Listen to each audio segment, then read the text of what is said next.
Yoruba Nation agitator Sunday alias Sundayigboho, and the Chief of Staff to Governor Babajide Sanwo-Olu of Lagos State, Mr. Tayo Ayinde, have both threatened to drag the Aare Gani Adams to court for allegedly accusing them of plotting an assassination. Igboho and Ayinde, in separate pre-action letters by their lawyers, demanded that Adams should retract the said assassination claim against them or they would drag him to court. But when contacted by the media, Adams declined comment on the matter, saying no comment on that. No comment. In a March 20, 2024 pre-action letter, Ayinde's lawyer, Adeyinka Olumide Fosika San, demanded that Adams should retract the allegation without any need on my client's part to press you further on the subject. Olumide Fosika said the pre-action letter was informed by the content of a press release issued by Igboho titled, "I did not take part in the killing of Chief Bola Ige." According to Olumide Fosika, Igboho said the press release was in reaction to some allegations against him in a viral voice note made by Adams. Olumide Fosika said in the press release, Chief Sunday Adeyemo claimed to be reacting to issues raised by the voice note going around social media released by Aare Gani Adams, which attacked his character. The lawyer said his client's name was mentioned in Igboho's press release, a situation that had made many people from within and outside Nigeria to inundate him with phone calls, prompting him to go and listen to the said voice note. According to Olumide Fosika, the 10th paragraph of Igboho's press release suggested that Adams claimed that Ayinde hired Igboho to assassinate him. According to Olumide Fosika, Adams in a viral voice note was allegedly heard saying in Yoruba language, "I would send you a letter signed and sent by these people to Tinubu, imploring him to stop wasting time and give them the go-ahead to eliminate me," which is Adams. The letter was signed by them and sent to Tinubu's Bodilon address, and it was received there. Those are the characters in the circle of this thoughtless fellow. He covets their association. My enemy's friend is my enemy. He, Igboho, says he should combine forces to liberate our people, but he is in bed with enemies of our cause. So be careful associating with Igboho. Just last night, he was with Tayo Ayinde, the Lagos State Governor's Chief of Staff. He was heavily paid. You know that I have an extensive intelligence network as Aare of Yoruba land. He was with Tayo Ayinde, the Lagos State Governor's Chief of Staff, who Tinubu also uses in Lagos to coordinate the execution of his evil machinations. He has been doing this work of that nature for Tinubu since his days in the SSS. He resigned from the SSS Ibadan to concentrate fully on such work for Tinubu, who compensated him with the office of Chief of Staff to the Lagos State Governor. It was at his hotel somewhere in Ikeja, Lagos, that Igboho visited him to collect money for logistics to confront me.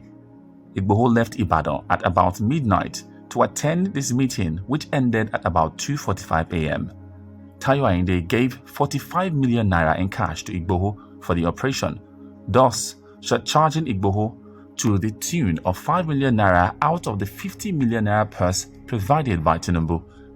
The discovery of this has brewed disenchantment in their midst. In the pre-action letter written on Ayinde's behalf, Olumide Fosika described the alleged claims by Adams as injurious to the person of his client, asking the Aare to retract the same. The lawyer said, "You will agree with me that the imputations in the above are serious and damaging, as those who have listened to the voice note have represented it to my client by their telephone calls and visits.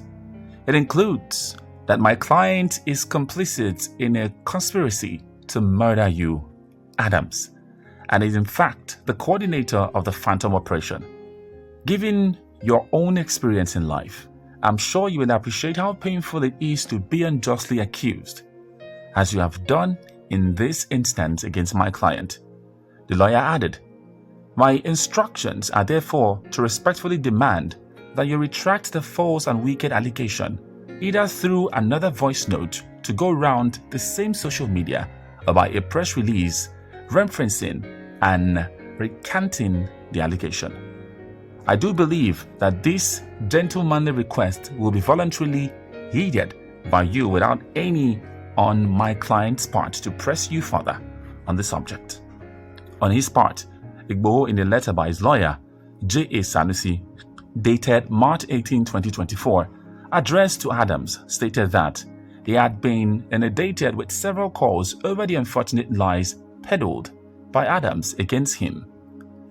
The lawyer, on behalf of Igboho, said the people of Nigeria would wish to confirm the veracity of the said malicious interview or phone calls Adams had with a person unknown that had become subject of public embarrassment and caused serious odium against the person of our client.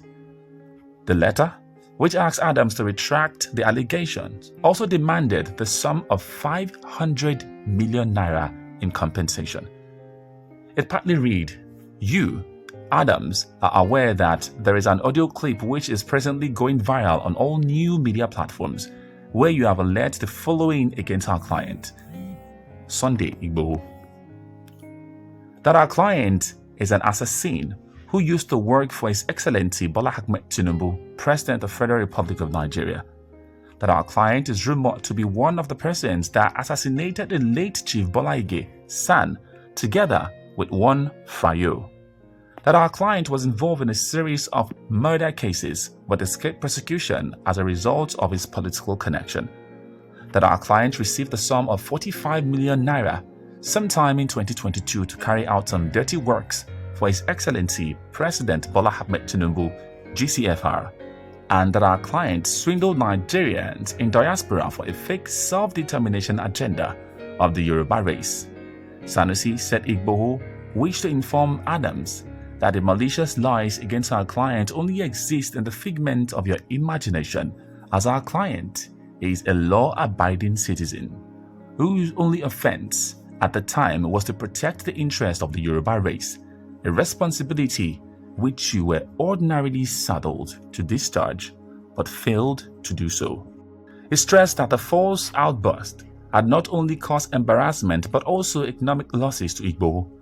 He stated further, "It is in the light of the above that we call on you to forthwith retract all the negative comments, highly defamatory too, made against the person of our client, which has just been released to the social media, including YouTube platform." The lawyer said Igboho will be seeking redress in the court should Adams fail to meet his demands.